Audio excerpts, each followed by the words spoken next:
পর্ণা ও পুটির বুদ্ধির কাছে হার মেনে নিতে বাধ্য হলো পুলিশ। হ্যাঁ বন্ধুরা, নিমফুলের মধু সিরিয়ালে আজকের পর্বে তোমরা এরকমটাই দেখতে পাবে। পুরো গল্পটা জানতে হলে প্লিজ লাইক দিয়ে সঙ্গে থেকো।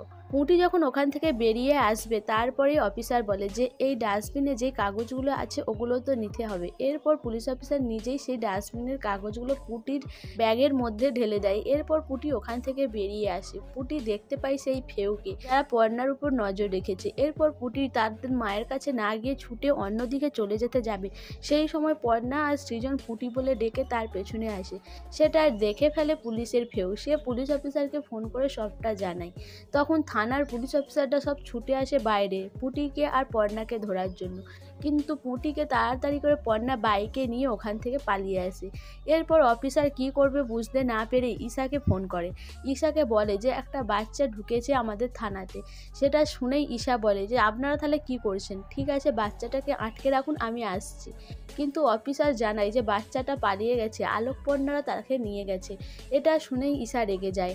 তখন ঈশা বলে যে আপনারা এক্ষুনি দত্তবাড়িতে যান, পুলিশ নিয়ে গিয়ে পর্ণাকে অ্যারেস্ট করুন আর বাচ্চাটিকে চার্জ করুন।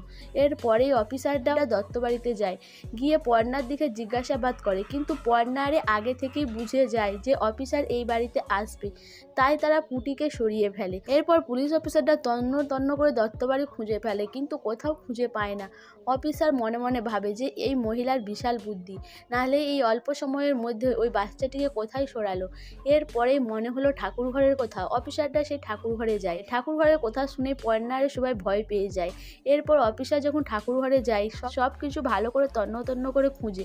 এরপরে যখন লক্ষ্মী মূর্তিটাকে দেখে, তার সামনে দাঁড়িয়ে পড়ে। লক্ষ্মী মূর্তিটাকে দেখেই বোঝা যায় যে সেটা পুটি। পর্ণা পুটিকে লক্ষ্মী ঠাকুর সাজিয়ে ঠাকুর ঘরে বসিয়ে রেখেছে। পুলিশ অফিসার সেই পুটির দিকে একভাবে তাকিয়ে থাকে। এটা দেখে বাড়ির সবাই ভয় পেয়ে যায়, বলে তাহলে কি অফিসার চিনে গেল পুটিকে?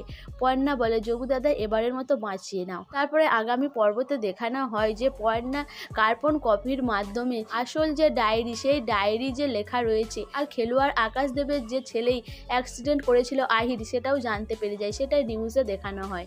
এরপরেই পুলিশ অফিসারদের হাওয়া গরম হয়ে যায়। সো বন্ধুরা, পুটিকে দেখে তো অফিসারের একটু হলেও সন্দেহ হয়েছিল, তাহলে পুটি সেটা কিভাবে ম্যানেজ দিল? আর পর্ণা যে এই খবরটা এত সুন্দর করে নিউজ করলো, এরপরে অফিসারদের তাহলে কি ব্যবস্থা নিতে চলেছে সরকার? তোমাদের কি মনে হয় অবশ্যই আমাকে কমেন্ট করে জানাবে। আর আমার ভিডিওটা ভালো লাগলে প্লিজ সাবস্ক্রাইব করে দিও, আর লাইক কমেন্ট শেয়ার করো।